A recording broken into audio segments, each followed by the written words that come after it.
할렐루야. 한 주간 평안하셨죠? 12월 20일 수요일 저녁 예배에 모신 분들을 예수 그리스도의 이름으로 환영합니다. 우리 다 같이 사도신경으로 신앙 고백합니다. 나는 전능하신 아버지 하나님 천지의 창조주를 믿습니다. 나는 그의 유일하신 아들 우리 주 예수 그리스도를 믿습니다. 그는 성령으로 잉태되어 동정녀 마리아에게서 나시고 본디오 빌라도에게 고난을 받아 십자가에 못 박혀 죽으시고 장사된 지 사흘 만에 죽은 자 가운데서 다시 살아나셨으며 하늘에 오르시어 전능하신 아버지 하나님 우편에 앉아 계시다가 거기로부터 살아있는 자와 죽은 자를 심판하러 오십니다. 나는 성령을 믿으며 거룩한 공교회와 성도의 교제와 죄를 용서받는 것과 몸의 부활과 영생을 믿습니다. 아멘. 우리 함께 찬송가 104장 하시겠습니다. 찬송가 104장입니다. 예전 찬송가도 104장이고요. 곧 오소서 임마누엘 대강절 찬양 함께 부릅니다.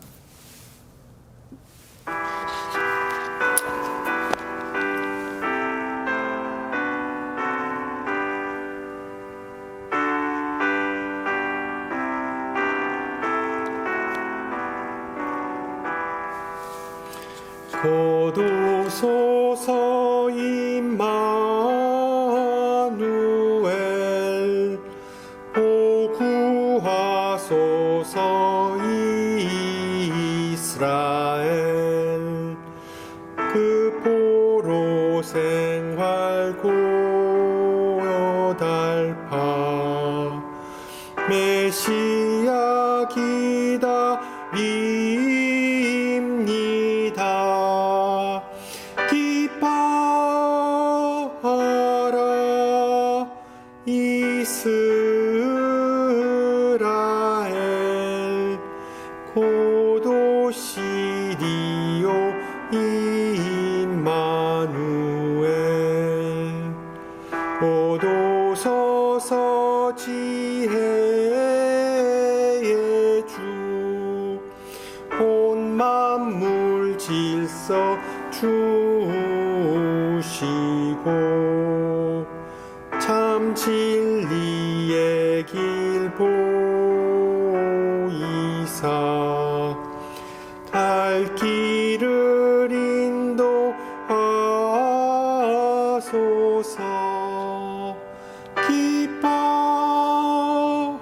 기뻐하라 이스라엘 곧 오시리 오 임마누엘 곧 오소서 소망의 주 만 백성 한맘 이루어 시기와 분쟁 없애고 참 평화 채워 주소서.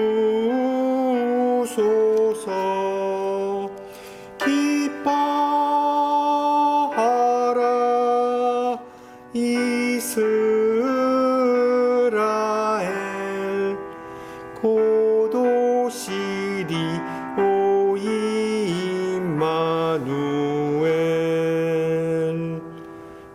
아멘. 네, 하나님께서 오늘 저녁 우리에게 주신 말씀 요한 1서 4장 7절에서 15절입니다. 요한 1서 4장 7절에서 15절, 제가 가진 성경으로 신약 392페이지입니다. 392페이지. 요한 1서 4장 7절에서 15절 말씀을 받들어 봉독합니다. 사랑하는 자들아 우리가 서로 사랑하자. 사랑은 하나님께 속한 것이니 사랑하는 자마다 하나님으로부터 나서 하나님을 알고 사랑하지 아니하는 자는 하나님을 알지 못하나니 이는 하나님은 사랑이심이니라. 하나님의 사랑이 우리에게 이렇게 나타난 바 되었으니 하나님이 자기의 독생자를 세상에 보내심은 그로 말미암아 우리를 살리려 하심이라. 사랑은 여기 있으니 우리가 하나님을 사랑한 것이 아니요 하나님이 우리를 사랑하사 우리 죄를 속하기 위하여 화목제물로 그 아들을 보내셨습니다. 사랑하는 자들아, 하나님이 이같이 우리를 사랑하셨은즉 우리도 서로 사랑하는 것이 마땅하도다. 어느 때나 하나님을 본 사람이 없으되 만일 우리가 서로 사랑하면 하나님이 우리 안에 거하시고 그의 사랑이 우리 안에 온전히 이루어지느니라. 그의 성령을 우리에게 주심으로 우리가 그 안에 거하고 그가 우리 안에 거하시는 줄을 아느니라. 아버지가 아들을 세상의 구주로 보내신 것을 우리가 보았고 또 증언하노니 누구든지 예수를 하나님의 아들이라 시인하면 하나님이 그의 안에 거하시고 그도 하나님 안에 거하느니라. 아멘. 네, 다음 주가 벌써 크리스마스네요. 대강절의 차례로 점화하는 5개의 촛불의 의미에 대해 계속해서 알아보겠습니다. 지난주에 말씀드렸듯이 빛 대신 예수님은 이 어두운 세상에 소망을 주시기 위해 오셨습니다. 소망. 또한 평강의 왕이신 예수님은 폭력이 난무한 이 세상에 화평, 피스를 선사하시기 위해 오셨습니다. 그리고 예수님은 하나님의 사랑을 몸소 실천하시기 위해 이 세상에 오셨습니다. 신망애, 즉 믿음, 소망, 사랑 중에 으뜸은 사랑이라고 바울이 말하였듯이 실제로 사랑은 그 어떤 선물보다 더 귀한 선물입니다. 서양 철학과 세계사의 한 획을 그은 성 어거스틴은 그가 젊었을 당시에 위대한 지성인, 신앙의 거장과의 모습과는 거리가 먼 망나니의 삶을 살았습니다. 비록 그는 부유한 가정에서 태어나서 어머니의 신앙 교육을 받으며 자랐지만 유학 시절 중에 삐딱선을 타게 됩니다. 연상의 여인과 동거하며 사생활을 나온 후에 또 다른 여성들과 동거를 일삼았습니다. 또한 마니교의 선악 이원론에 심취해서 기독교와는 아예 담을 쌓고 살았습니다.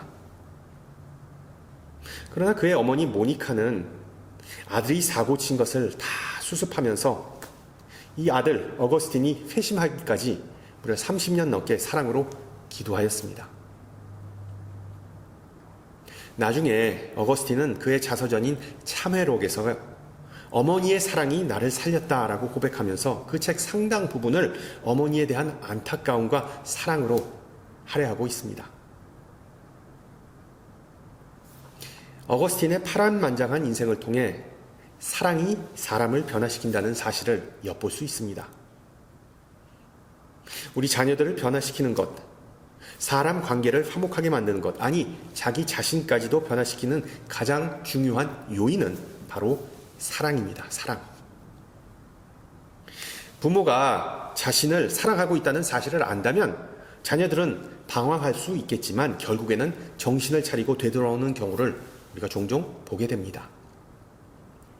그래서 아가서는 사랑이 죽음보다 강하다라고 말합니다. 그렇습니다. 죽음 앞에서 사람들이 숙연해지고 삶의 태도가 달라지고 극적으로 변하고 회심하는 때도 있습니다. 그러나 사망 권세보다 더 강력한 것은 바로 사랑의 힘입니다. 오늘 읽은 본문은 사랑의 사도였던 요한의 메시지를 가장 잘 나타내는 말씀 중에 하나입니다. 여러분 7절을 보세요. 사랑하는 자들아 우리가 서로 사랑하자.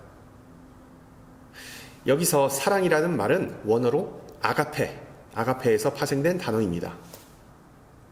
알다시피 아가페는 하나님의 사랑, 신적인 사랑을 가리키는 단어입니다. 헬라어에는 사랑이라는 단어가 여럿이 있습니다.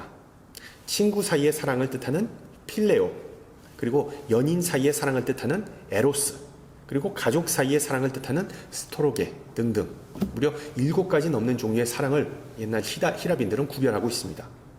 그런데 이 아가페는 하나님의 조건 없는 보편적인 사랑을 가리킬 때 쓰는 단어이죠.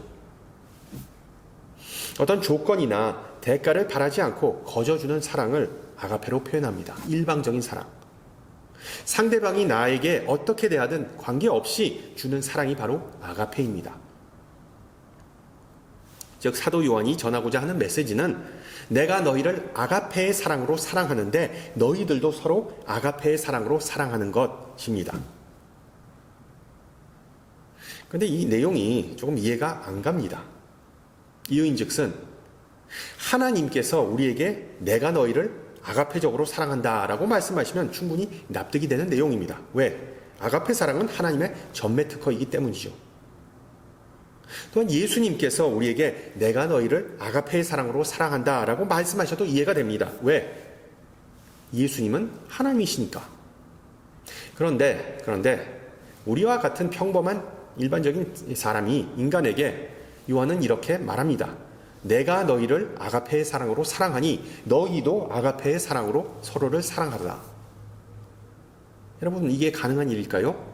어떻게 우리와 똑같은 인간이었던 사도 요한은 그 편지를 받아본 사람들에게 또한 우리에게 내가 너희를 어떤 조건 없이 무조건 사랑하니 너희도 서로 조건 없는 하나님의 사랑으로 아가페로 사랑하라 라고 말할 수 있을까요? 그 대답은 오늘 본문 안에 있습니다. 10절에서 요한은 자신이 품고 있는 사랑, 자신이 말하고 있는 사랑을 이렇게 묘사하죠. 사랑은 여기 있으니 우리가 하나님을 사랑한 것이 아니요 오직 하나님이 우리를 사랑하사 우리 죄를 위하여 화목제로 그 아들을 보내셨음이니라. 쉽게 말해서 요한은 자신에게 어떤 뛰어난 인품이나 대단한 능력이 있어서 많은 형제자매들을 아가페적으로 무조건 사랑한다라고 말한 것이 아닙니다. 진정한 이유는 바로 하나님께서 자기 아들을 우리의 죄를 위해 화목제로 주시기까지 먼저 사랑했기 때문이죠. 따라서 요한은 예수 그리스도의 사랑을 직접 경험했고 그 받은 사랑을 마음속에 품고 있으므로 그 품고 있는 예수님의 아가페 사랑으로 사랑한다고 말할 수 있었던 것입니다. 그래서 나중에 19절에서도 요한은 이렇게 말합니다. 우리가 사랑하면 그가 먼저 우리를 사랑하셨습니다.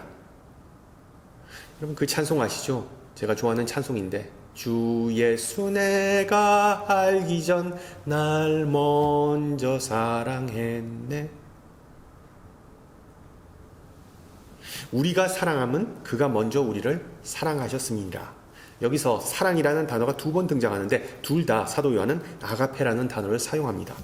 바꾸어 말하면 우리가 사랑하는 것은 먼저 우리를 사랑하신 예수 그리스도를 통한 하나님의 사랑이 우리에게 있기에 가능한 것입니다.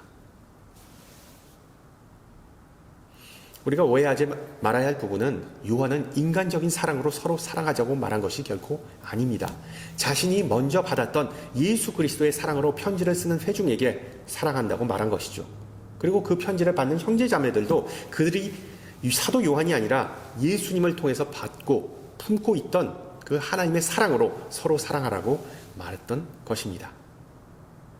즉 요한은 그가 염두에 두고 있는 그 아가페 사랑은 그의 인간적이고 개인적인 사랑이 아니라 그 안에 있는 예수 그리스도의 사랑을 뜻합니다. 그래서 요한은 비록 한 명의 인간이었음에도 조건 없는 사랑으로 형제자매를 사랑할 수 있다고 말했던 것은 그가 먼저 그 아가페의 사랑을 받았고 그 사랑을 또한 헤아리고 알고 그 사랑을 마음속에 품었기 때문이죠. 상대방이 나를 어떻게 대하든 나에 대해 험담을 하든 손해를 끼치든 그것과는 상관없이 그들을 넉넉한 마음으로 용납하고 용서하고 사랑할 수 있는 사람이 될 수 있다면 얼마나 좋겠습니까? 우리 모두가 이 하나님의 사랑, 아가페의 사랑으로 남을 사랑할 수 있다면 얼마나 행복할까요? 아마 이러한 사랑이 우리에게 모두에게 있다면 조금만이라도 있다면 정말 우리들의 가정, 우리들의 교회는 상당히 다른 모습이 될 겁니다. 아마 이 땅의 천국이 되겠죠. 이번 대강절을 맞이하여 이러한 천국의 모습이 우리 안에 넘치기를 소망합니다. 자, 그러면 어떻게 그런 아가페의 사랑을 나타내고 아가페의 사랑으로 상대방을 사랑할 수 있을까요? 그것은 바로 예수 그리스도의 사랑을 배우고 그 사랑을 마음에 가득 품는 것입니다. 사도 요한처럼 예수님의 사랑을, 십자가의 사랑을 마음에 소유하면 그것이 가능해집니다. 그 사랑을 먼저 받는 것입니다. 당연한 얘기지만 사랑을 받아봐야 사랑할 수 있지 않겠습니까? 아가페의 사랑을 맛본 사람만이 아가페의 사랑을 베풀 수 있는 노릇입니다. 그러면 요한이 체험했던 하나님께서 요한에게 주셨던 그 예수님의 사랑은 과연 어떤 사랑이었을까요? 9절과 10절을 보세요. 하나님의 사랑이 우리에게 이렇게 나타난 바 되었으니 하나님이 자기의 독생자를 세상에 보내심은 저로 말미암아 우리를 살리려 하심이니라. 사랑은 여기 있으니 우리가 하나님을 사랑한 것이 아니요 오직 하나님이 우리를 사랑하사 우리 죄를 위하여 화목제로 그 아들을 보내셨음이니라. 요한은 하나님께서 예수님을 통해 보여주신 사랑을 크게 두 가지로 설명하고 있습니다. 첫째는 하나님께서 자기 아들 예수 그리스도를 이 땅에 보내주신 것입니다. 대강절의 핵심은 바로 성육신 사건이죠. 성육신 사건. 영어로 인카네이션이라고 하는데, 신이 인간이 되었다는 것, 신이 인간의 몸을 입고 이 세상에 태어났다는 사건을 우리는 대수롭지 않게 받아들이는 경향이 있지만 신약시대의 사람들에게 있어 이것은 있을 수도 없고 또는 있어서도 안 되는 사건이었습니다. 제가 예전에 한국에 살 때 지인으로부터 약 6주 된 강아지를 분양받았습니다. 조그만 몰티스였는데요. 걔를 처음으로 키우는 처지에서 그 조그만 생명체가 얼마나 사랑스러웠는지 어떤 면에서 좀 요물과 같았습니다. 요물. 저희 시간과 그리고 관심을 쏙 빼앗아 갔습니다. 실제로 많은 사람에게 애완동물은 친구이자 동반자이자 가족이지 않습니까? 그런데 재미있는 사실은 비록 제가 그 멍멍이를 많이 사랑하고 아꼈지만 그렇다고 제가 개와 똑같이 될 수 없다는 사실을 깨달았습니다. 제가 개처럼 살거나 개와 삶을 완전히 나눌 수 있지 못하다는 사실을 깨달았습니다. 그렇지 않습니까? 사람이 아무리 개를 좋아한다고 해도 개밥을 같이 먹을 수 없고 아무리 아무데나 누워서 구르거나 아무 시도 때도 없이 짖을 수도 없고 쉼 마렵다고 길가에 실내할 수도 없는 노릇 아니겠습니까? 그런데 예수님께서 인간이 되신 것은 제가 강아지가 되는 것을 훨씬 뛰어넘는 사랑이었습니다. 제가 강아지가 되는 것은 조금 나은 피조물이 조금 부족한 피조물로 격이 낮아지는 것이지만 예수님께서 인간이 되신 것은 존귀하신 만물의 주제이신 창조주 하나님께서 하찮은 피조물이 되는 정말 파격적인 있을 수 없는 있어서도 안 되는 그런 사건이었습니다. 그러나 예수님은 우리를 사랑하시기 때문에 인간이 되는 그 위험을 감수하셨습니다. 둘째로 본문은 하나님의 사랑에 대해 예수님께서 화목제가 되셨다고 기록합니다. 화목제. 하나님께서 화목제로 그 아들 예수 그리스도를 우리에게 주셨다는 것입니다. 비슷한 맥락에서 로마서 5장은 하나님의 사랑을 이렇게 묘사합니다. 우리가 아직 죄인 되었을 때 그리스도께서 우리를 위하여 죽으심으로 하나님께서 우리에게 대한 자기의 사랑을 확증하셨느니라. 우리가 아직 죄인 되었을 때, 즉 우리가 하나님을 사랑하지 않았을 때도 하나님께서는 우리를 사랑하셔서 화목제로 그 아들 예수 그리스도를 제단의 희생제물로 주셨다고 바울은 기록합니다. 여러분, 화목제가 무엇입니까? 화목제는 말 그대로 화목해 하는 제사입니다. Peace offering. 이 제사는 둘 사이에 어떤 화목이 깨어진 상황을 전제합니다. 어떤 이유에서든 인간관계가 틀어졌기에 화해가 필요하였고 이를 위해 제사를 드리는 것이 바로 화목제입니다. 그런데 이 화목제는 과연 누가 드리는 것일까요? 당연히 먼저 남에게 해코지 한 사람, 화목을 깨트린 사람이 제물을 가지고 성전에 와서 바치는 것입니다.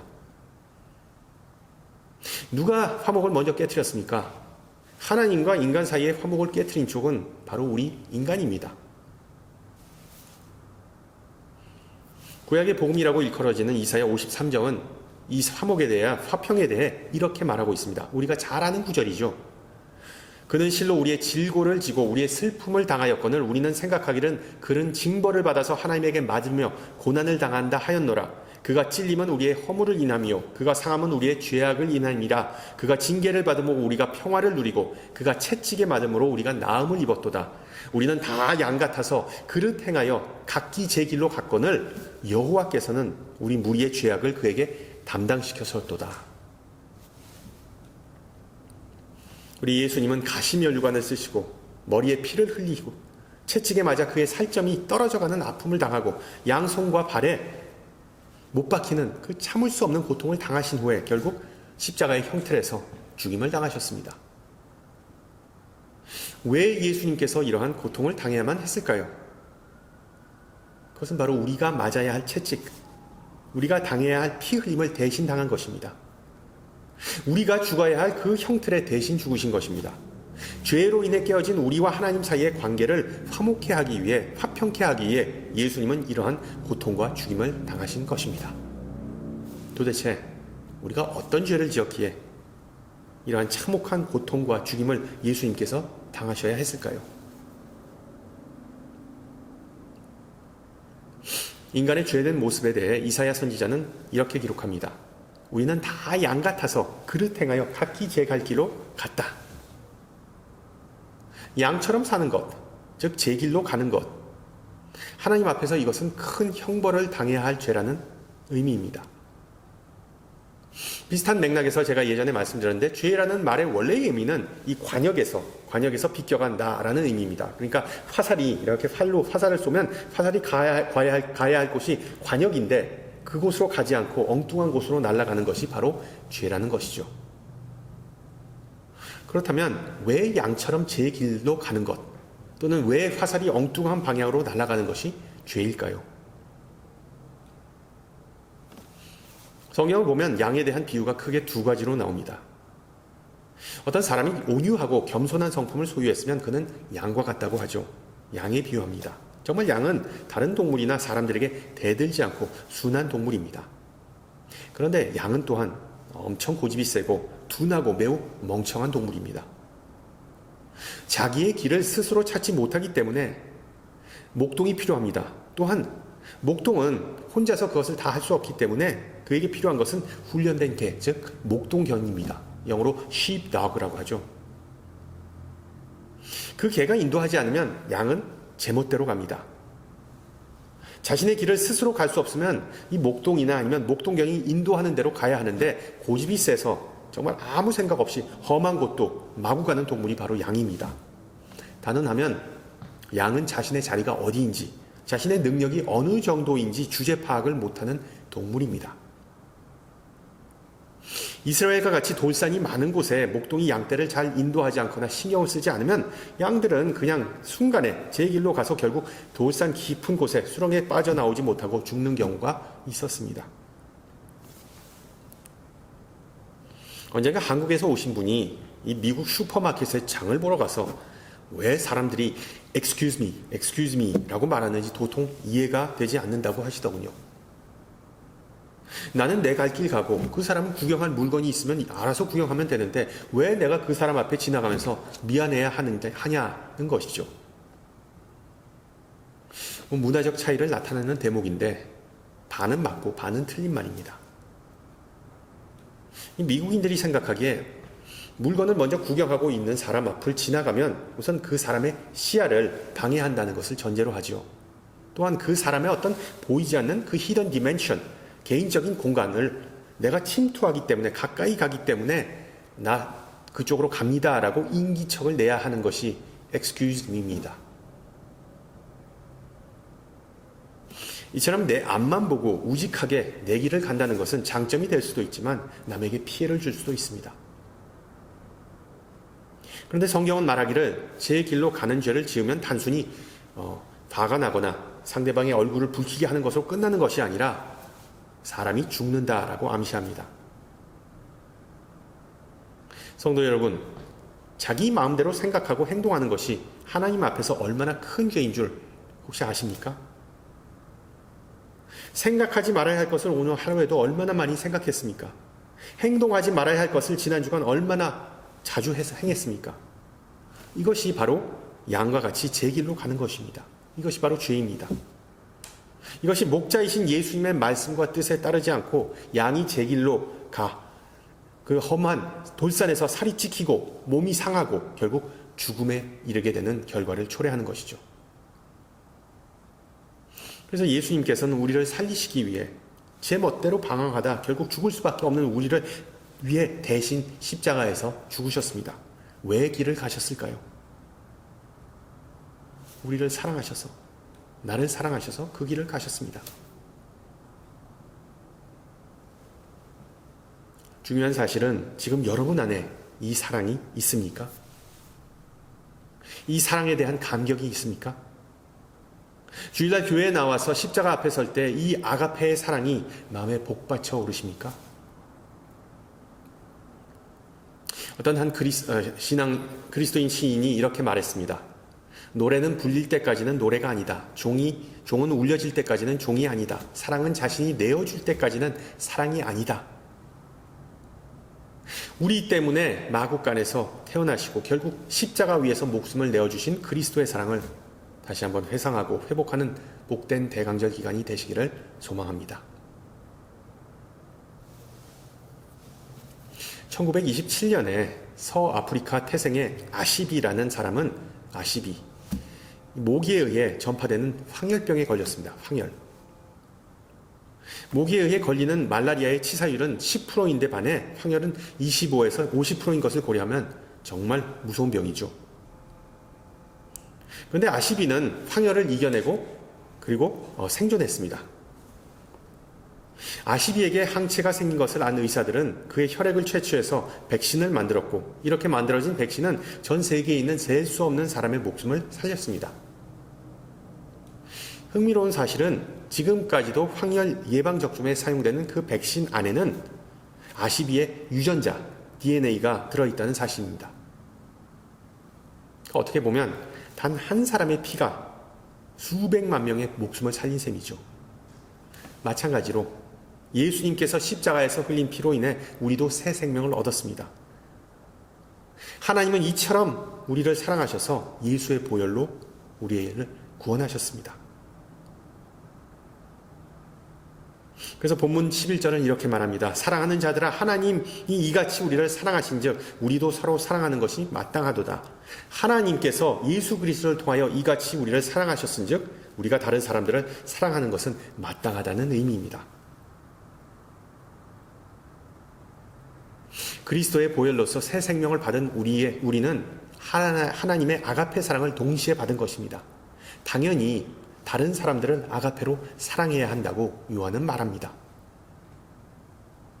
고로 아가페의 사랑이란 선택적인 사랑이 아닙니다. 내가 사랑하고픈 사람만을 선택해서 그 사람만 사랑하고 살리는 것이 아니라 누구라 할지라도 사랑하는 것이 아가페의 사랑입니다. 혹시 우리 가운데 다른 사람은 다 사랑할 수 있지만 그 사람, 아니 그 인간만은 도저히 사랑할 수 없다라고 생각하는 분이 있으십니까? 예를 들어 나를 억울하게 하거나 나에게 해코지했던 사람, 나를 험담했던 사람, 나를 미워하는 사람, 나에게 원한을 품은 사람 등등 그런 사람은 먼 곳이 아니라 우리 가까이에 있는 경우가 많습니다. 우리 가정에, 직장에, 같은 아파트에, 같은 지역에 혹은 신앙의 공동체인 같은 교회 안에 있을 수 있습니다. 도저히 용서하거나 사랑하고자 하는 마음이 안 생길 때 우리는 어떻게 하면 좋을까요? 앞서 말씀드린 5세기 교부 성 어거스틴은 사랑과 찬양이 밀접한 관계를 갖는다고 말합니다. 사랑과 찬양. 심지어 성도가 찬양하면 그 노래는 사랑으로 승화된다고 그는 주장합니다. 여러분 알다시피 노래는 인간의 영혼과 감정을 터치하기 때문에 때로는 수십 편의 설교를 듣는 것보다 찬양 한 곳을 듣는 것이 아니면 찬양 한 곳을 부르는 것이 더 은혜로울 수 있습니다. 왜? 찬양 가운데 하나님의 사랑, 이웃사랑, 원수사랑 그리고 자기 자신의 사랑을 발견할 수 있기 때문이죠. 찬양하는 것은 사랑을 노래하는 것, 사랑을 전달하고 사랑을 나누는 행위입니다. 그리고 바울이 말했듯이 사랑은 세상 끝날까지 항상 있을 것이기 때문에 우리 신앙인은 마지막 순간까지도 찬양의 끈을 놓지 말아야 하겠죠.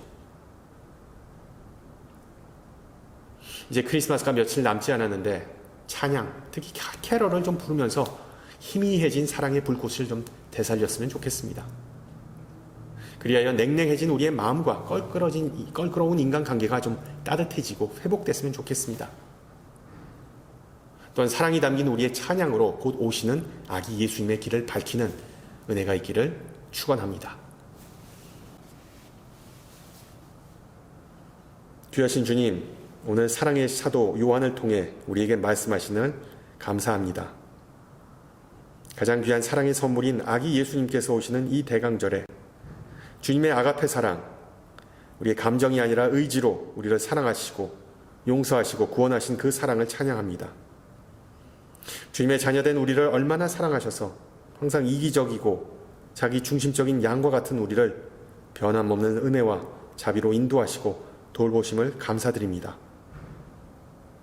주님께서 십자가상에서 보여주신 그 귀하고 귀한 사랑을 허투루 받지 않고 우리가 만나는 모든 이에게 그 사랑을 알리고 함께 나누게 하옵소서.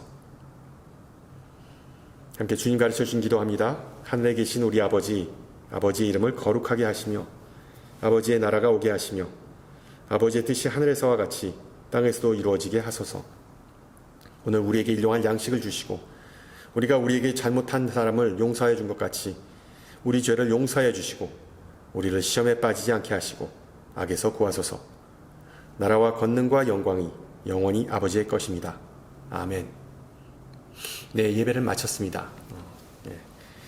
크리스마스 대강절 기간에 아웃 오브 타운 하시는 분 많이 계신 걸로 알고 있는데 항상 조심하시고요. 그리고 저는 다음 주 이 시간에 뵙겠습니다. 샬롬.